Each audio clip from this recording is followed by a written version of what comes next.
दोस्तों, स्वागत है आपका हमारे यूट्यूब चैनल रितु की कहानियों में।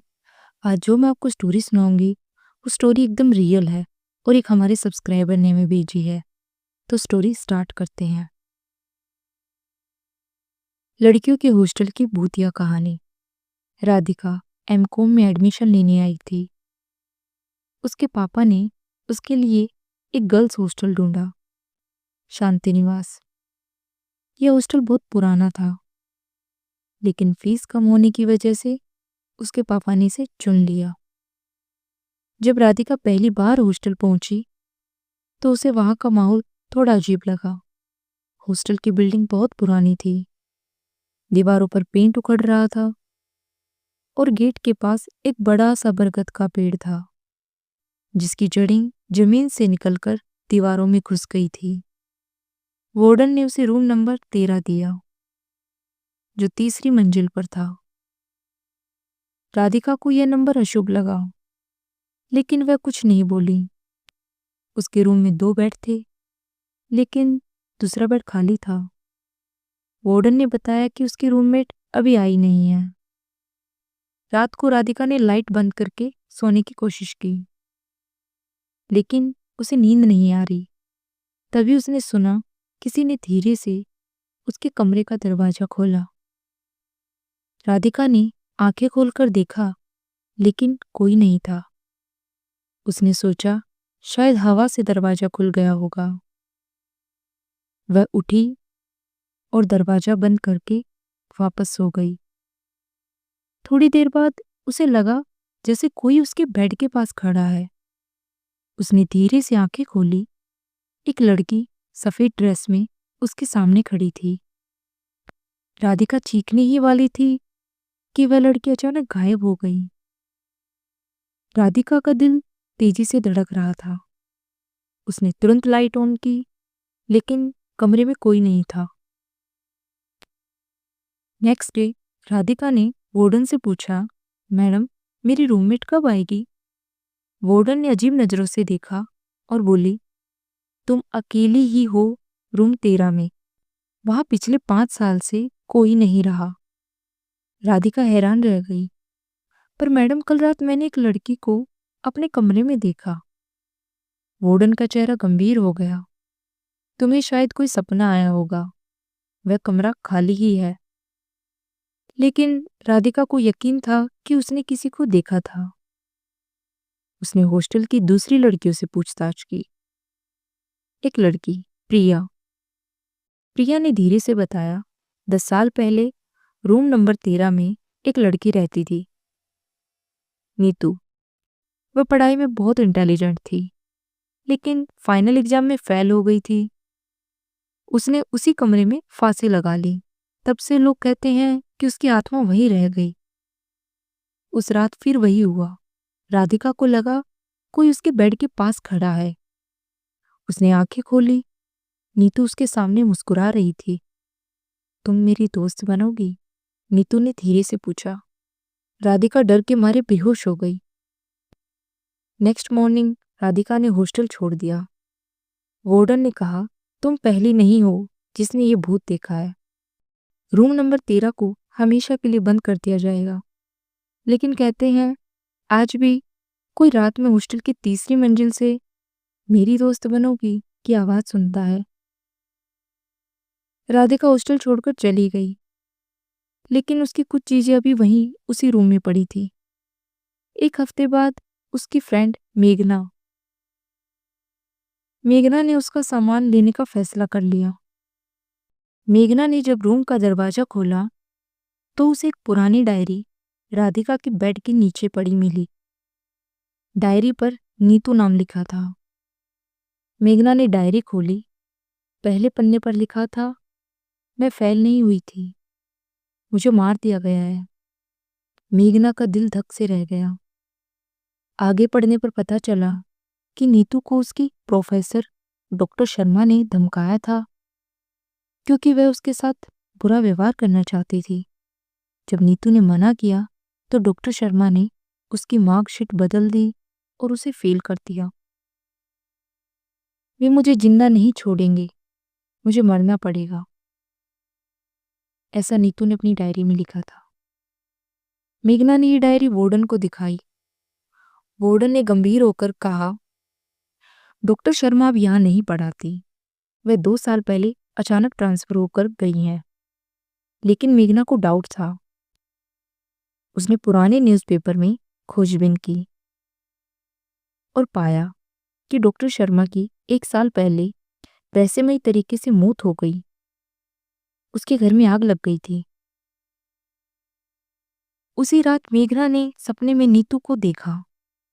नीतू ने कहा, मैंने उसे मारा, अब मैं आजाद होना चाहती हूँ। मेघना ने हॉस्टल में एक पूजा का आयोजन किया।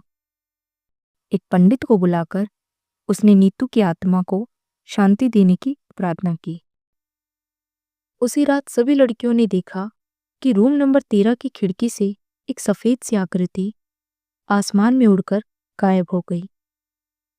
अगले दिन से रूम नंबर 13 में कोई अजीब घटना नहीं हुई, लेकिन कहते हैं कि कभी-कभी रात में हॉस्टल के गार्ड को एक लड़की बरगद के पेड़ के नीचे बैठी दिख जाती है, जो मुस्कुराकर गायब हो जाती है। पूजा के बाद कुछ दिनों तक सब शांत रहा। लड़कियों को लगा कि नीतू की आत्मा अब चली गई है। मेघना ने रूम 13 को फिर से खाली करवा दिया और हॉस्टल में सब कुछ नॉर्मल हो गया। लेकिन एक दिन नया एडमिशन लेने आई अनन्या को रूम नंबर 13 दिया। वार्डन ने उसे नहीं बताया था कि यह कमरा खाली क्यों है। अनन्या को कमरा पसंद आया, लेकिन जैसे ही उसने अपना सामान रखा, उसने दीवार पर लिखा हुआ कुछ देखा, मैं अभी यही हूँ। अनन्या ने जब यह बात दूसरी लड़कियों को बताई तो सब डर गई। मेघना ने सारी कहानी बताई, नीतू की मौत, डॉक्टर शर्मा का रहस्य और पूजा के बाद आत्मा का न जाना। अनन्या ने कहा, शायद उसकी आत्मा को कुछ और चाहिए। उसी रात अनन्या ने अकेले ही रूम 13 में रहने का फैसला किया। उसने नीतू से बात करने की कोशिश की। नीतू, अगर तुम यहाँ हो तो मुझे बताओ तुम्हें क्या चाहिए। तभी रूम का टेम्परेचर एकदम ठंडा हो गया। अनन्या ने देखा कि शीशे में कोई खड़ा है और वो थी नीतू। नीतू ने धीरे से कहा, मेरी बॉडी अभी भी वहीं है। अनन्या की सांसें तेज हो गई। अनन्या ने पूछा, कहाँ? नीतू ने बरगद के पेड़ की तरफ इशारा किया। अगले दिन अनन्या ने कॉलेज प्रशासन को बताया। जब पेड़ के नीचे खुदाई हुई तो वहां नीतू की हड्डियां मिली।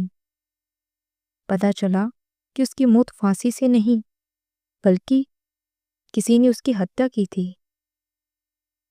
पुलिस ने पुराने रिकॉर्ड्स चेक किए और पाया कि हॉस्टल की वार्डन उस टाइम की और डॉक्टर शर्मा ने मिलकर नीतू को मारा था, क्योंकि नीतू ने उनके काले कारनामों के बारे में जान लिया था।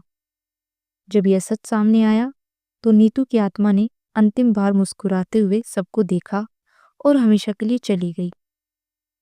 कॉलेज ने रूम नंबर 13 को तोड़कर वहां एक मंदिर बनवा दिया। अब वहां हर सुबह आरती होती है। लेकिन कभी कभी रात में कोई लड़की शीशे में नीतू को देख लेती है, जो बस धन्यवाद कहकर गायब हो जाती है। स्टोरी यहीं खत्म नहीं होती दोस्तों। नीतू की वापसी एक नई भूतिया दोस्त के साथ। 5 साल बाद शांति निवास। स्टोरी यहीं खत्म नहीं होती दोस्तों। नीतू की वापसी एक भूतिया दोस्त के साथ। 5 साल बाद शांति निवास हॉस्टल अब पूरी तरह बदल चुका था। रूम 13 की जगह बने मंदिर में रोज पूजा होती थी, लेकिन हॉस्टल की पीछे वाली बिल्डिंग जहाँ स्टाफ रहता था अभी भी वैसी की वैसी थी। नई लड़की दिशा को हॉस्टल के बेसमेंट वाले कमरे रूम B2 में रखा गया, क्योंकि ऊपर सारे रूम भरे हुए थे। पहली रात से ही उसे अजीब आवाजें सुनाई देने लगी। दिशा, मैं तुम्हारी मदद करना चाहती हूँ, नीतू की नई भूतिया दोस्त ने कहा। एक रात दिशा ने देखा एक और लड़की की आत्मा, जो नीतू की नहीं थी, उसके सामने खड़ी है। उसने अपना परिचय दिया, मैं प्रिया, मैं 3 साल पहले इसी रूम में रहती थी। डॉक्टर शर्मा की बेटी ने मुझे यहाँ जहर देकर मार डाला क्योंकि मुझे उसके पापों का पता चल गया था। दिशा डर गई, लेकिन प्रिया ने कहा, मैं तुम्हें नुकसान नहीं पहुंचाऊंगी। मुझे बस मेरी डायरी चाहिए जो इस कमरे की दीवार के पीछे छुपी है। अगले दिन दिशा ने दीवार खोजी।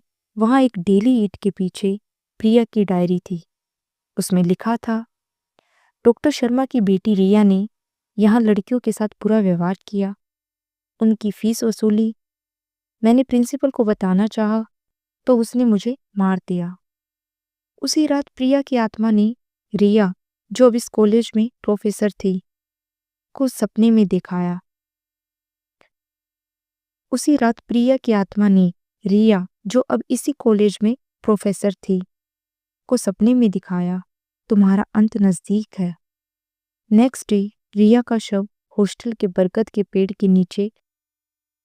अगले दिन रिया का शव हॉस्टल के बरगद के पेड़ पर फांसी के फंदे से लटक रहा था। पुलिस ने इसे सुसाइड बताया, लेकिन सब जानते थे यह प्रिया का बदला था। उस रात दिशा ने देखा, दोनों आत्माएं नीतू और प्रिया मंदिर में खड़ी होकर मुस्कुरा रही थी। प्रिया बोली, अब हम जा सकते हैं, और फिर वे दोनों रोशनी में विलीन हो गई। दोस्तों, कई बार आत्माएं सिर्फ इसलिए भटक रही होती हैं कि वो अपना बदला पूरा कर सके, ना कि हर किसी को चोट पहुंचाएं। आपको ये स्टोरी कैसे लगी मुझे कमेंट बॉक्स में ज़रूर बताइए, और मेरे चैनल को भी सब्सक्राइब कीजिए। मैं आपसे उम्मीद करती हूँ कि आप मेरे 1000 सब्सक्राइबर करवाने में मेरी मदद करेंगे। फ्रेंड्स, आपके साथ भी ऐसा कुछ एक्सपीरियंस हुआ है तो मुझे मेल कीजिए। नेक्स्ट स्टोरी आप ही रहेगी मेरे यूट्यूब चैनल पर। थैंक यू सो मच इतना प्यार सपोर्ट देने के लिए।